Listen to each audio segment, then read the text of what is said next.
Genuinely imagine what you would look like. Imagine where you would live. Imagine the car you would drive. Imagine how much your woman would respect you. Imagine the love you would see in her eyes when she looks at you with adoration like a king.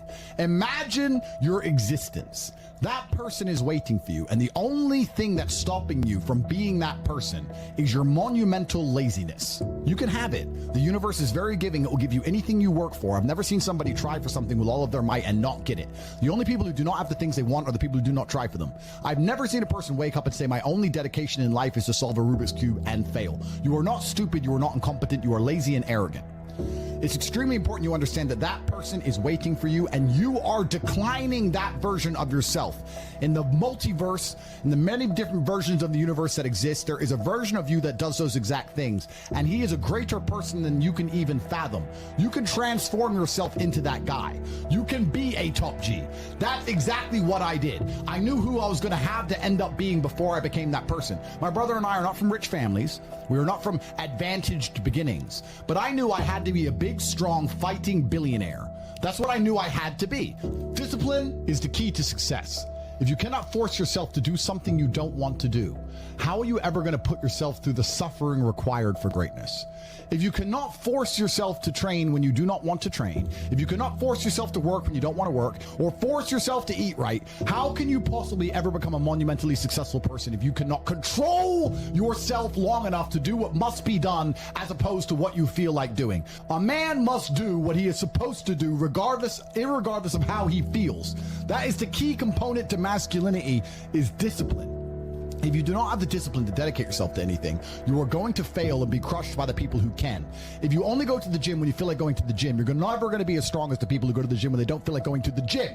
That is a reality of life. So, I train every single day. I've actually heard from some people saying, you overtrain. And I explained to them, one, I don't believe in rest. I'm not you. I'm not broke like you are, Mr. Fitness Trainer, standing around the gym teaching people for $50 an hour. I don't need to listen to you. Secondly, I don't train because I want to get bigger. I train every day because it is difficult to train every day. It hurts. I don't want to. I wake up and I'm busy. I have other things to do. I don't feel like doing it, so I force myself to do it 7 days a week, 365 days a year, so that I know I'm the kind of person who can do what he doesn't want to do when it needs to be done. I am that man, and it is more of a mental exercise than a physical exercise at this point. How can you ever outcompete me if I can force myself to do the things I don't want to do and you cannot? Discipline is absolutely essential for success, and you need to get very comfortable and very used to the idea of understanding that on your path to greatness, there are going to be long periods of time where you hate what you are doing, where you are dissatisfied with the actions you must undertake, where you are tired, where you are stressed. That is why it is difficult. That is why most people won't make it.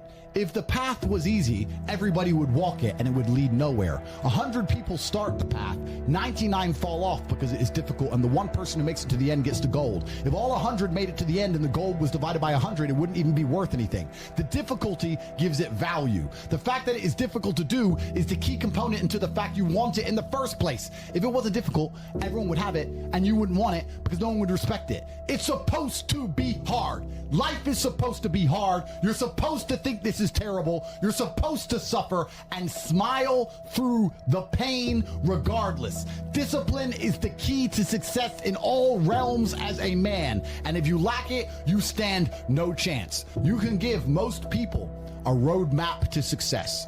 You can give them a Ferrari with a full tank of gas, and a lot of people still wouldn't make the destination because they would say the drive is too far away. Quitters, they don't have the discipline. You can tell them exactly how to do it. You can give them the mechanism to get there, but they don't have the discipline to complete the drive and end up at the destination. That is the majority of Earth. This is your competition. People who, even if they are told what to do and people tell them exactly how to do it and help them do it, still quit, still fail because they lack discipline. Even me, with my monumental powers, I can't make a quitter successful. It doesn't matter how good I am. It doesn't matter how easily I make it for them to succeed. It doesn't matter how compendious and concise and powerful the real world is. It doesn't matter how much I text them and motivate them, how many emergency meetings I do to try and talk to them and hype them up, how much motivation I give them. It doesn't matter what I do. If they are a quitter, guess what they're going to do? They're going to quit. No matter how simple the map is to read, no matter how fast the Ferrari is, somewhere along the drive, the sun's going to get in their eyes.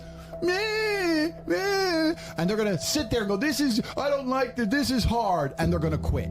Quitters are the #1 type of people that nobody can help. If you're a quitter, I can't help you, life can't help you, God himself cannot help a quitter. So if you lack discipline, you lack the very basic building block to any type of success which exists on the planet. By every single metric which can be measured with science, you are going to stay a loser and a failure.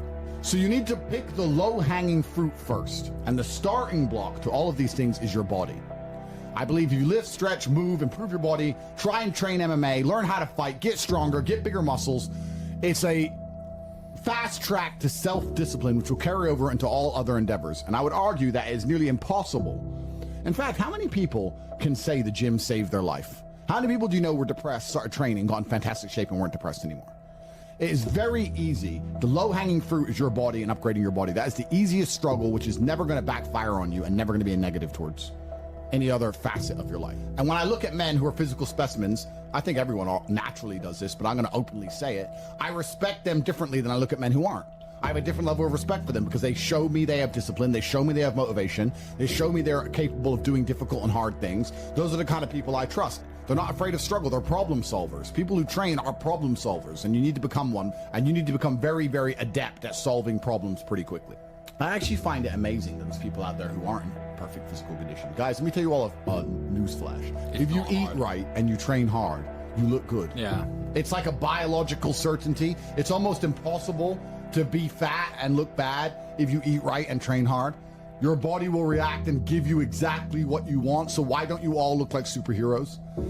Do you not understand how intimidating that is just when they look at a group of people and they all look like superheroes and they can tell they're all disciplined, all hardworking, all dedicated, all physically strong? The struggle is what's beautiful about it.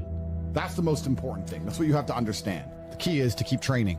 If you train hard every single day, you don't have to worry about a little bit of vitamin C. It's true. If you don't train and you don't smoke, you're still going to be a pussy. Yes. The answer is always hard work. As soon as you are granted life, you are guaranteed death. What you do in between is up to you. You are all conscious. That could end tomorrow, that could end in 100 years. But the time between the beginning of your consciousness and the end of it is completely up to you. Training is never the wrong decision.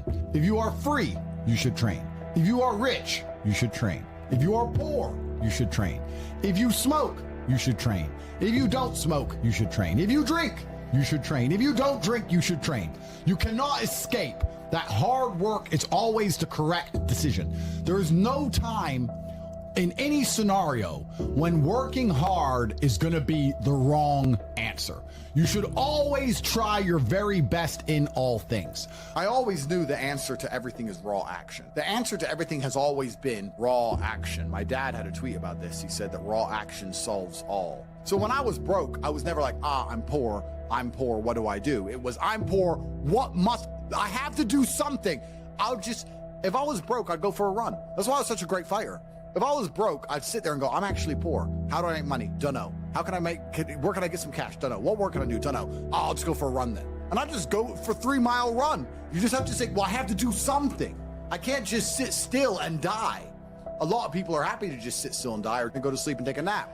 Well, if that's what you want to do, then you can stay a loser. That's fine. I'm glad there are losers because if everyone had Lamborghinis, my Lamborghini wouldn't be fun to show off. I need you to look at it and feel the deep pain in your heart of regret and failure. That's the whole point of it. I need to drive my Bugatti and everyone be looking at it going, I'll never have one of those. And I can get all their energy and feel it all, and it makes me happy. Fantastic. So you can sit at home and do nothing. But when I was poor, I had to go for a run. I couldn't sit still or lift weights or do something. I couldn't even sleep. So raw action solves everything. And I understood that at a young age. But as you get older, you get to look back and you get to put your whole story together, the whole tapestry together. I knew I wouldn't stay poor. Did I ever think I'd get this rich? Well, I never said I wouldn't, but did I ever think it would probably happen at this level? No. But it's amazing how the compounding interest of just endless raw action adds up. I've never had a lazy day. I've never skipped work, never missed an email, never had a day off, ever. You name if you were to go through the last 3 years of my life, you will see that there's never been a day where I wasn't doing what I was supposed to do. And it all just adds up, and then monumental success comes, and you get to laugh at everybody else, ha ha ha, and life's great. I find it amazing that, I speak to people my age, and I say, in my 20s, I spent maybe, I don't know, let's say 3 hours a day. What's a decade of 3 hours a day? Let's just say 10,000 hours. I spent 10,000 hours in the gym training. You're the same age as me. What did you do with those 10,000 hours? And they can't even tell me what they did. What did you do? Watch TV, go out, go pub, sit around, sleep, nap, chase women? What did you actually do? We had the same amount of waking hours and the same amount of minutes. I know where 10,000 hours of my minutes went, and that's why I'm the champ. That's why I have 4 title belts above my bed. That's how I spent my 10,000 hours. Tell me what you did with your 10,000 hours, which is equal to, comparable to, or superior than how I spent my time. And they can't even name what they did with any of their time. They're like, don't know. So if you're 16, you need to be using every single waking minute towards things you're going to remember. You're going to remember training. You're going to remember working hard. You're going to remember trying to make money. You're spending your life and wasting your time doing things you're not even going to be able to recollect in a few years. You're going to wonder why you fall behind the people who don't waste time. Time is the ultimate currency. Time is money. Time is also strength and power and networks, connection. Time is everything. You can convert it. It's like malleable. Time is like Play-Doh. Yeah. You can turn it into anything. You can turn it into muscles if you go to the gym. Turn it into fighting prowess if you go to the fight gym. But people have all this time and they just mush around with it. And then they're like, don't know why I'm failing. I wish I was successful. You shouldn't wake up and say, how happy am I today? How does that affect how I act? That's not how I operate. I wake up and say, what must be done? What will allow me to be proud of myself? What will allow me to achieve? And those things will be done regardless of how I feel. And that's how the most successful people on earth all operate. The most successful people on earth don't only do things because they feel happy about doing them.